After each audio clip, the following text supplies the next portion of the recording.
The phrase born again has become quite problematic in exegesis for the very fact that it has been monopolized by a certain school of thought. The born again Christians who attach a certain specific meaning to that. The Greek, which remember is not the language of origin, but the language of the writing, has the word anothen, which has two roots. No, it's up, and then would be the suffix which means from. So it comes through as either born again, which is the translation that we have in the old Bibles, or as we have in the Jerusalem Bible just used, born from above. Both are contained in the Greek.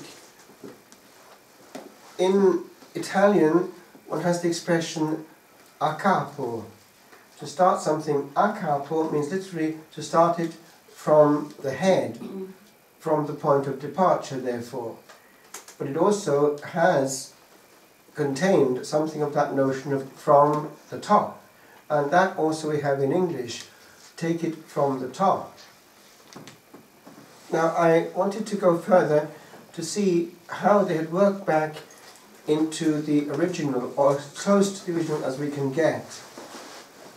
The Lord was speaking on a daily basis Aramaic, but using Hebrew in the synagogue and in more solemn moments.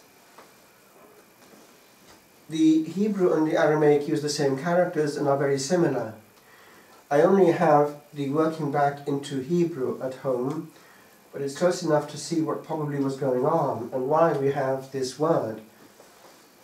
And in the Hebrew, which they've worked back to, it's ma, that means from, al-ha. Now the root of al is up, and the place root is ha at the end of it, so that's what comes through. It has exactly the same double meaning from the top. So all the Greek has done is preserve the double meaning contained. Now what is the Lord saying?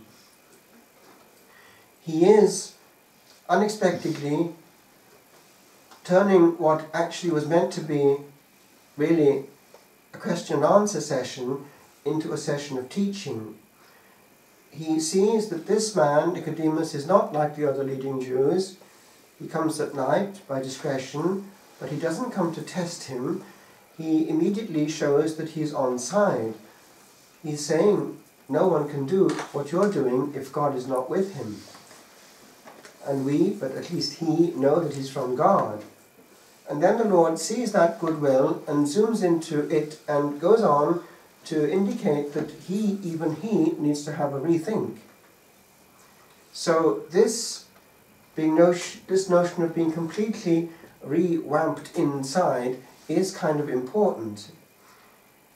But then he goes on to indicate what he means in a way which is veiled for his listener, but more clear for us. Now the author, remember, is John, who was the oldest surviving of the apostles, and was therefore able to witness the development of a great part of the church history in the first century. So, by then, the sacramental system was already in place, and therefore the centrality of what? Baptism was visible. So, for his writing and reading, when it was coming out and being published by copying in the area, it was understood. The Lord himself was explaining what he meant in this development. Being born of water and the Spirit is the meaning. Therefore, this sacramental system is going to be the fullness of what Nicodemus only has embryonically. And there's going to be in the Gospel a complete rethinking, which is going to zoom into what? Well, the Lord develops the theme further in talking about what is born of the flesh, Now remember the large number of precepts involved in Orthodox Judaism compared with the spiritual in the Gospel. That same John gives us the farewell discourse. The last chapters before the crucifixion are a whole intimate heart-to-heart talk with the disciples and therefore with us. And he does not go into rubrics. It is true that he does command that the act of washing the feet be repeated, but that can be taken in different ways. With regard to rubrics, no. There is the central rubric, not found actually in John, but in the Synoptics, do this in memory of me. John didn't think it necessary to put it there because it had already been practiced. But the only rubric as such is not a rubric, but a command, and repeated several times. This is my commandment. So what have we there? The Spirit. Not rubrics, and therefore not a system which can protect us and keep us artificially safe. The other is more challenging.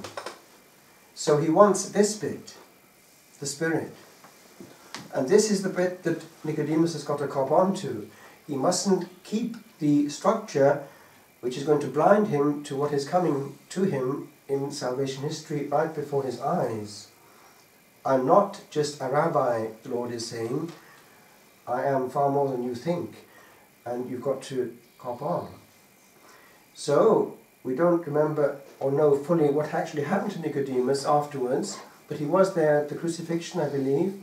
So presumably he did enter into the small Judaic band of Christians which eventually were warned by prophecy and communication from heaven to escape before 70 AD and go onto the other side of the Jordan. I think it was Jamnia they took refuge in. Now, I want to zoom into one or two things. With regard to the way in which the Lord wanted service in spirit, that applies to us too.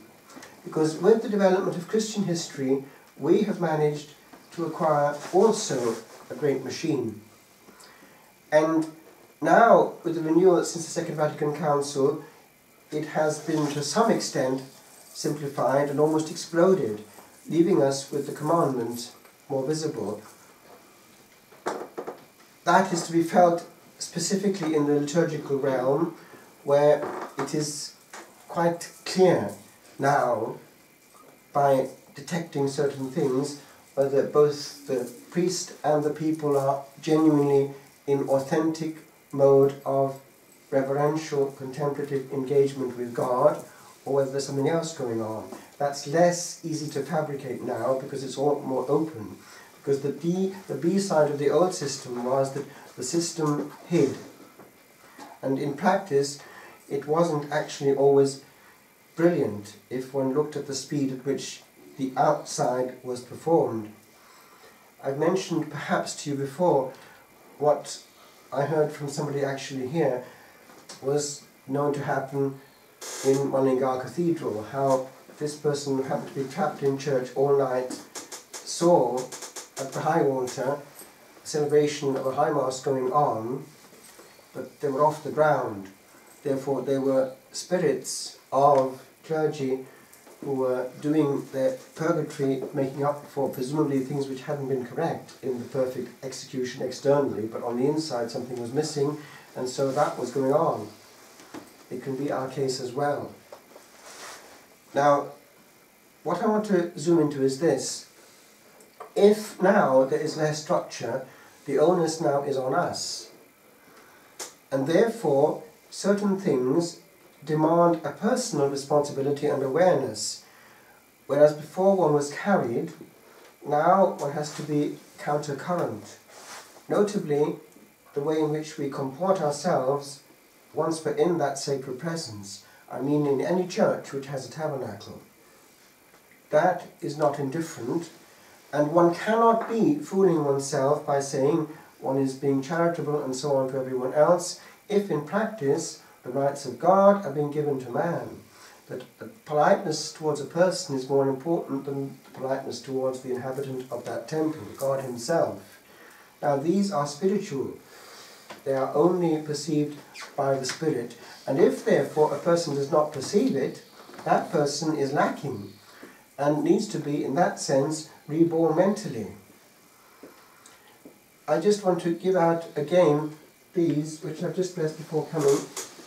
I'll do it at the end, just before the blessing, but they are a reminder that we are responsible for the protection of our King. And I remind you also how Our Lady made this known to Jacinta, who was about to be canonized. She had gifts as well as the apparitions themselves, and this was one thing that she was aware of, and she was made to be aware of it by Our Lady herself, that the Lord did not want this going on. Our Lady was displeased, and this had to be made known. This was her last message to the Church before she died, not to speak in the presence of the High King. Now that is spiritual. It's not a rubric as such, it's a contact, it's an awareness which ought to have its effect. And if we're not aware of it, we have a problem deep inside.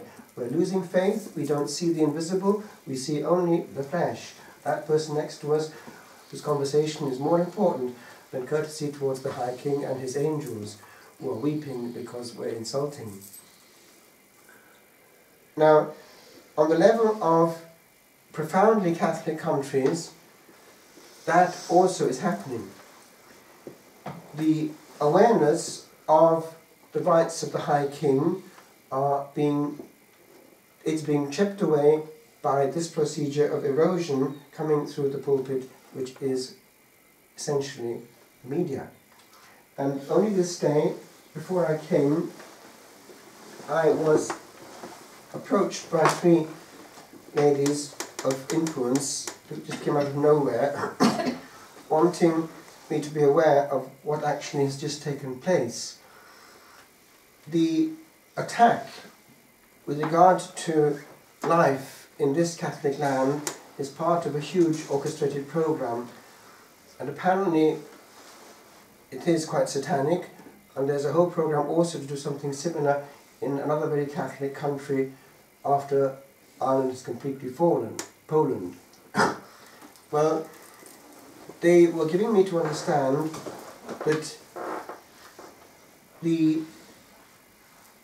assembly, the citizens' assembly, which actually is not representative, actually 11 counties not even represented, and these have come up with something which is going to be thrust before us apparently, unless something happens, which is going to go in this direction, that there will be a referendum on either a repeal of this clause or precisely an amendment, so that there will be not a referendum as such for life or not, but actually a choice between 2 forms of evil.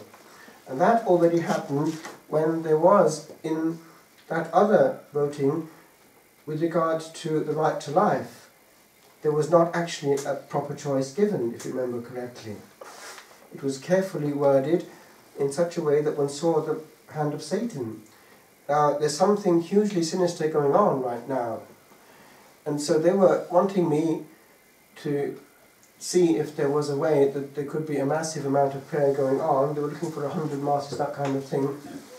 And also to have a whole network of prayer to be made of this throughout Ireland. And just came up with 1 or 2 things, but the only thing that really came to my mind suddenly out of the blue was this, to have something similar with what happened way back about 9 years ago, when out of a similar group of people, one of which was the same, to have what they'd had on the evening, the night of the Immaculate Conception, in the evening, that is, the end of the day, in the church in Drogheda, when all the groups of the area, prayer groups, got together and we reconsecrated Ireland to the Immaculate Heart.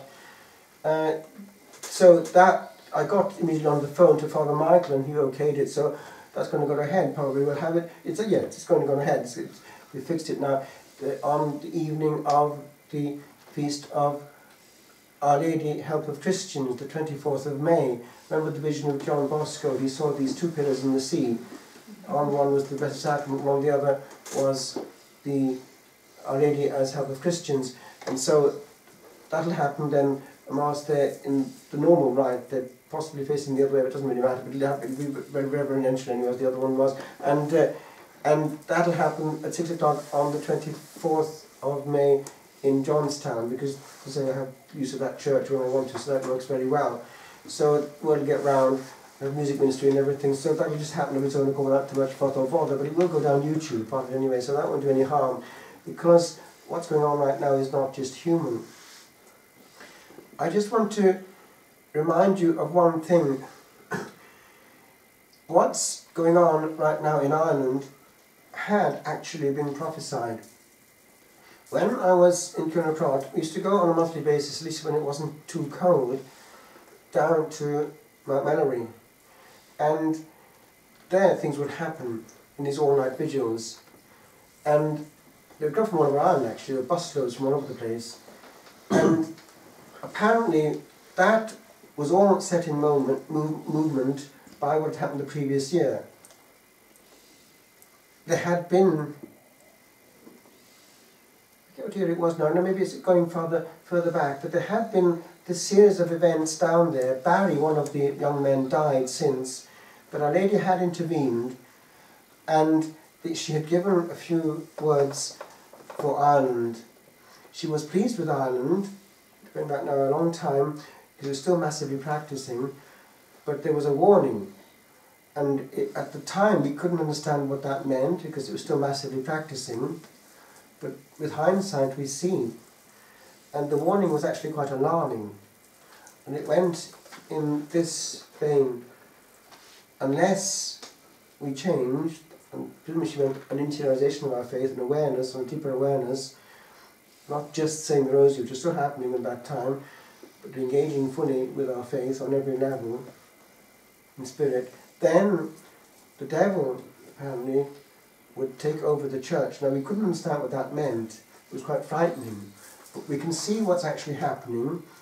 The devil has huge power in this Catholic land, which he wanted as the last jewel in his crown.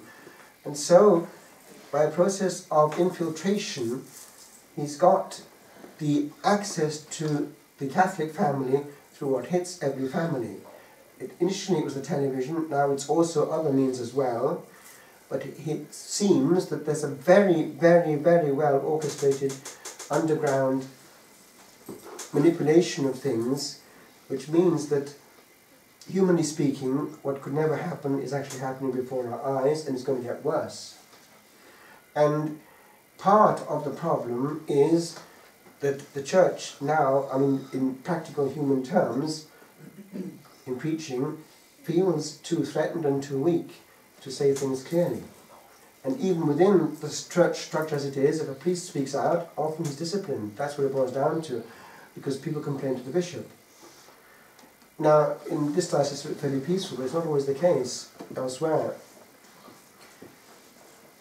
With regard to this, there is the fact that there is an earlier, very ancient prophecy, which I happen to be aware of, and I was made aware of it a few years ago, not long after I got to Ireland. A lady came to me, and she knew this from, and she told me exactly how it had come down, but it goes back a long time. She told me how far it went back.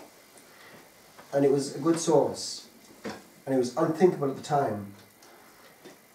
It was in 3 parts, but one of it was particularly alarming. It was this: Ireland would lose the faith, and it would be the fault of the priests.